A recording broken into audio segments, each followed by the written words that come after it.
정림사였던 자리라는 뜻에서 정림사지고요. 우리말을 좀 좋아하는 분들은 정림사터라고 부르는 네, 곳입니다. 아까 말씀드렸듯이 사비성에서 쭉 내려오시다 보면 왼쪽 편에 이 정림사였던 자리, 정림사지가 자리를 잡고 있고요. 네. 되게 넓으네요. 굉장히 큰 규모의 절이었다고 추측을 하고 있어요. 사비로 옮겨오고 나서 만들었던 절이라고 추측을 하고 있는데요. 네.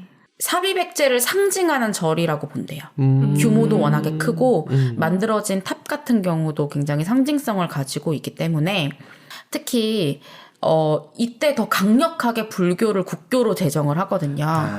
사실은 불교를 국교로 제정을 한 건 조금 더 이전이지만 사실은 뭐 국교로 딱 제정을 했다고 해서 오늘부터 다 불교를 막 신실하게 믿는 건 아니잖아요. 그쵸. 이게 이제 어쨌든 삼국시대는 나라의 기틀이 마련이 되는 시기이기 때문에 점점 이제 이 백성들한테 스며들어야 되는데 백성들한테 어느 정도 스며들게 하기 위해서 그 궁궐과 가장 가까운 자리에 이렇게 마련을 하고 백성들이 친근하게 이제 이 종교를 믿고 이 종교에 대해서 백성들이 이제 심취하고 신앙심을 가지고 있어야 이 왕권이 강력해질 수가 있어요. 사실은 다 같은 사람인데 너가 나를 왜 통치해? 사실 이런 마음에서 나의 왕권은 절대적인 신이 부여를 해준 거야라고 했을 때 이제 정당성을 가진다고 생각을 했기 때문에 그래서 다 불교를 수용을 하고 불교를 공인하게 된 거거든요. 그런 맥락에서 보자면 이 불교가 정착을 하는 게 사비백제한테는 엄청 중요했던 일이라고 보여져요. 네. 공통의 어떤 신념 같은 거를 만들어 놔야 뭉치니까. 그렇죠. 백성들도 뭉치고 네. 이제 왕에 대한 이런 믿음, 그쵸. 네. 존경심, 네, 이런 것들이 같이 마련이 되는 거니까요. 저 터 자체가 굴곡지지 않고 뒤에 동산 같은 게 있으면서 앞에 이렇게 푸르른 게 쫙 있잖아요. 정돈돼서. 네네. 저렇게 집을 짓고 싶으시죠? 너무 제 스타일이에요. 앞에 탑 하나 두시겠어요? 보기에 참 편안하고 좋네요. 그렇죠. 네. 그래서 지금도 이제 제가 한 20년 전에 맨 처음 이 정림사지를 갔을 때보다는 굉장히 많이 이제 더 정비가 되고 정돈이 되어 있는 상태예요. 이 사진을 보시면은 이 오른편에는 정림사지 박물관이 있어요. 이 정림사지를 복원한 이런 상상 조형물 같은 것도 있고요.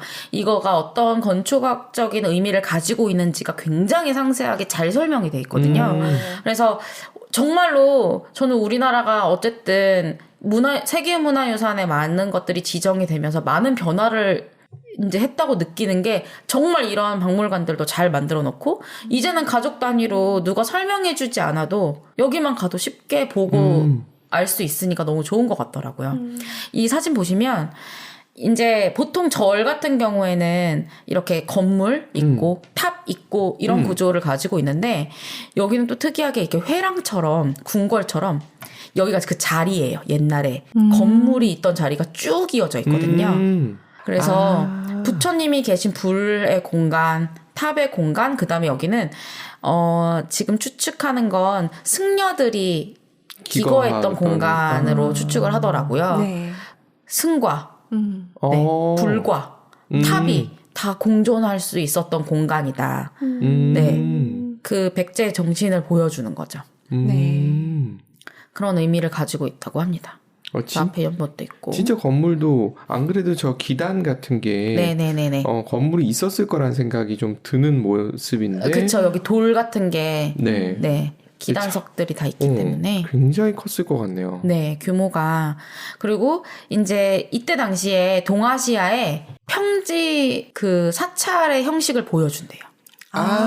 네, 저희도 딱 보면은 평지 사찰 같은 걸 잘 보기가 힘들잖아요. 맞아요. 산속에 들어가야 네, 보는데. 게다가 백제 때면 한참 이전이고. 네. 우리가 보통 볼 수 있는 사찰이 통일신라 아니면 고려거든요. 우리나라 안에서도. 네네. 그래서 백제 시대의 사찰의 구조, 규모, 네, 특히나 평지에 있는 예, 이런 것들을 엿볼 수 있는 엄청나게 중요한 자료라고 하더라고요. 조선시대에는 피해서 산속으로 들어간 게 이해가 되거든요. 네. 통일신라 때는 왜 산속으로 갔어요? 근데 경주 지방에는 근데 워낙 사찰이 많기도 했어요. 평지에도 있었지만. 워낙 많았구나. 네. 또 수행을 위해서 산에다가 둔 경우도 있었고.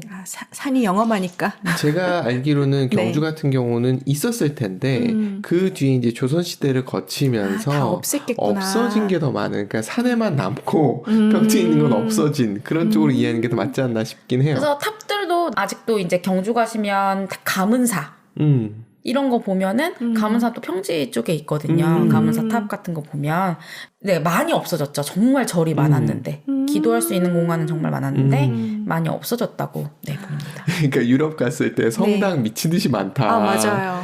이건 지역구로 쳐도 한 100명 올까? 뭐 그러니까. 이런 느낌이었는데 그런 느낌이었다라고 네. 이해해야 되겠네요. 네. 곳곳에 있는. 네. 왜 일본 가도 그 신사 많잖아요. 네네. 마을마다 있잖아요. 그런 거랑 좀 비슷하지 않았을까. 네.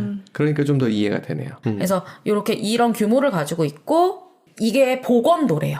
정림사지.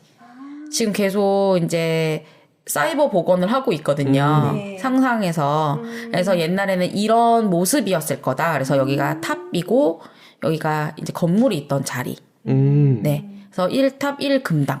이제 하나의 건물에 하나의 탑이 이제 이어져 있는 형식이었을 거고 이렇게 주변을 돌아서 건물이 자리 잡고 있었을 거다라고 추측하고 있고 건물이 2층이네요? 2층으로 2층도 있고 다층도 있습니다. 건물이 2층이라고 해서 2층을 쓰지는 않거든요. 우리나라 같은 경우는. 그래도 2층 또 더 다층의 탑들도 존재를 했었기 때문에 그 황룡사 구축탑 같이요.